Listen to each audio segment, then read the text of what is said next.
জোর করে তরুণদের যুদ্ধে পাঠাচ্ছে ইউক্রেন। যুদ্ধে না যেতে এবং ভয়ে রাতের অন্ধকারে দেশ ছাড়ছে যুদ্ধ বিধ্বস্ত দেশটির তরুণ ও যুবকরা। রাশিয়ার বিশাল সেনাবাহিনীকে মোকাবেলা করতে প্রতিনিয়ত হিমশিম খাচ্ছে ইউক্রেন। আর তাই তো এভাবে জোর জবরদস্তি তরুণদেরকে যুদ্ধে পাঠানো হচ্ছে বলে জানিয়েছে দেশটির প্রশাসন।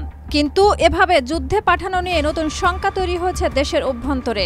ধারণা করা হচ্ছে এর ফলে অভ্যন্তরীণ ঝামেলার সূত্রপাত বাড়তে পারে, যা থেকে বড় বিপদ আনতে পারে।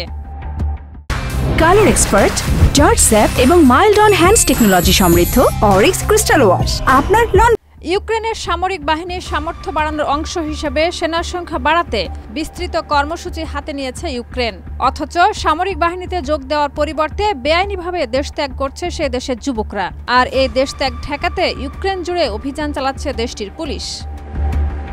ইউক্রেনের পুলিশ এক বিবৃতিতে বলেছে, সামরিক সেবা দেওয়ার বয়স হয়েছে এমন ইউক্রেনীয় পুরুষদের বেআইনিভাবে সীমান্ত অতিক্রম করার ঘটনায় 2 শতাধিক অভিযান চালিয়েছে জাতীয় পুলিশ বাহিনী। এদিকে সেনা সংগ্রহের পদক্ষেপ ঘিরে বিতর্ক তৈরি হয়েছে। এতে যুদ্ধে যাওয়ার বয়স হয়েছে এমন ইউক্রেনীয় ছেলেদের মধ্যে আতঙ্ক ছড়িয়ে পড়েছে। হাজারো মানুষকে ইউরোপে পালিয়ে যেতে দেখা গেছে। অনেকেই মানব পাচারের ব্যবহৃত ঝুঁকিপূর্ণ পাহাড়ি পথ ও নদীপথ দিয়ে দেশ ছাড়ছেন। পুলিশ বলেছে, বাধ্যতামূলক সামরিক সেবা কর্মসূচি ফাঁকি দেওয়া ব্যক্তিদের বেআইনিভাবে ইউক্রেন সীমান্ত পারাপারে সহায়তায় জড়িত চক্রগুলোকে লক্ষ্য করে প্রাথমিকভাবে অভিযান চালানো হচ্ছে। 2022 সালের ফেব্রুয়ারিতে ইউক্রেনে সামরিক অভিযান শুরু করে রুশ বাহিনী। এরপর থেকে সেনা মোতায়েনের সঙ্গে সংশ্লিষ্ট বিভাগগুলোর পরিকল্পিত দুর্নীতি মোকাবেলায় হিমশিম খাচ্ছে সরকার। শাহিদা রুবি, মাই টিভি।